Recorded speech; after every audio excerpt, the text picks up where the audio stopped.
Hello दोस्तों, मैं Ashok Pandey, foreign trade expert and lawyer. आज हम बात करेंगे फॉरेन ट्रेड पॉलिसी में एक्सपोर्ट हाउस के।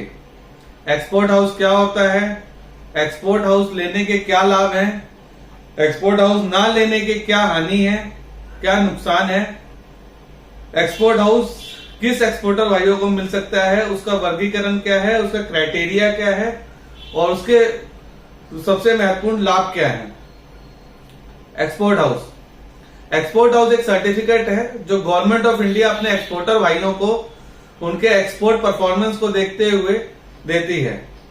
एक्सपोर्ट हाउस लेने का फायदा जो होता है उसमें जैसे कि अपना कोई ईपीसीजी लाइसेंस, कोई एडवांस लाइसेंस, कोई कस्टम में बैंक गारंटी देनी हो या कोई डीजीएफटी में बैंक गारंटी देना हो या किसी जीएसटी ऑफिस में बैंक गारंटी देना हो, तो अपने को अगर एक्सपोर्ट हाउस सर्टिफिकेट अपने एक्सपोर्टर भाइयों के पास है तो अपना वो टोटली फ्री हो जाता है। बैंक गारंटी कहीं देने की आवश्यकता नहीं होती, बॉन्ड से काम चल जाता है, बैंक गारंटी कहीं नहीं देना है।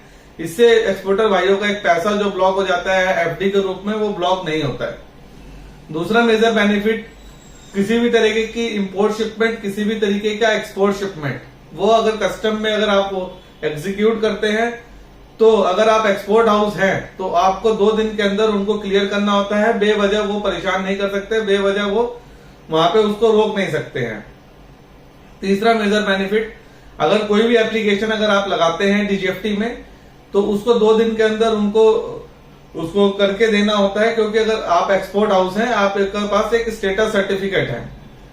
सबसे मेजर बेनिफिट, अगर आप एक्सपोर्ट हाउस हैं तो आपका फॉरेन बायर जानता है कि आप गवर्नमेंट ऑफ इंडिया के रिकॉग्नाइज्ड एक्सपोर्टर हैं, रिकॉग्नाइज्ड एक्सपोर्ट हाउस हैं, तो वो आपके कॉन्टिन्यूअस बिजनेस में भी हेल्प करता है, बिजनेस प्रोफाइल को बढ़ाने में एक हेल्प करता है। पांचवा बेनिफिट इसका जो है जो सबसे मेजर बेनिफिट है, गवर्नमेंट ऑफ इंडिया कोई भी अगर पॉलिसी लेकर आती है तो सबसे पहले वो एक्सपोर्ट हाउस होल्डर को मद्देनजर रखते हुए लेकर आती है। उसके अलावा बाकी सारे आईसी होल्डर बहुत सारे होते हैं, लेकिन वो क्या एक्सपोर्ट करते हैं, गवर्नमेंट ऑफ इंडिया के पास वो रिकॉर्ड होता नहीं है, मिनिस्ट्री ऑफ कॉमर्स के पास। तो एक्सपोर्ट हाउस होल्डर को मद्देनजर रखते ही कोई पॉलिसी आती है, जैसे कि जब ग्लोबल स्लो डाउन हुआ था 2009-10 में, 2009-10 से लेकर 13-14 तक गवर्नमेंट ऑफ इंडिया ने 1% एक्सपोर्ट हाउस होल्डर को 1% का एक लाइसेंस के रूप में बेनिफिट दिया था, सीधे सीधे टर्नओवर के ऊपर 1%। अब इसके ना लेने के जो ये बातें मैंने बताई, इसको ना लेने का ये नुकसान अपने एक्सपोर्टर भाइयों को होता है। इसको लेना बहुत ही सरल है, बहुत ही आसान है। आपको पिछले 3 साल की टर्नओवर और करंट फाइनेंशियल ईयर में 2-3 महीने जो आपका कॉन्टिन्यूस चला गया है उसकी टर्नओवर अगर आपकी $30 मिलियन यानी $30 लाख है पिछले 3 साल प्लस करंट ईयर का जितने महीने आपके चले गए हैं उस महीने को कैरी ऑन करके प्लस करके कंपाइल करके अगर $30 लाख बनती है, चाहे वो एक्सपोर्टर हमारे मर्चेंट भाई हो चाहे मैन्युफैक्चरर भाई हो, उनको ये बेनिफिट मिल जाएगा। मैन्युफैक्चरर एक्सपोर्टर को यहाँ पे गवर्नमेंट एक और रिबेट देती है, अगर उनकी टर्नओवर $30 लाख नहीं मीट करती, अगर उनकी टर्नओवर 15 लाख, 16 लाख, 17 लाख है तो उनको एक डबल वेटेज का बेनिफिट मिल जाता है, क्योंकि वो एसएसआई उनके पास एमएसएमई सर्टिफिकेट, एसएसआई सर्टिफिकेट्स वगैरह होते हैं। जो पहले एसएसआई था अब एमएसएमई हो गया है, आईएम सर्टिफिकेट है और आप मैन्युफैक्चरर हैं। इसको मद्देनजर रखते हुए डबल वेटेज का एक बेनिफिट मिल जाता है।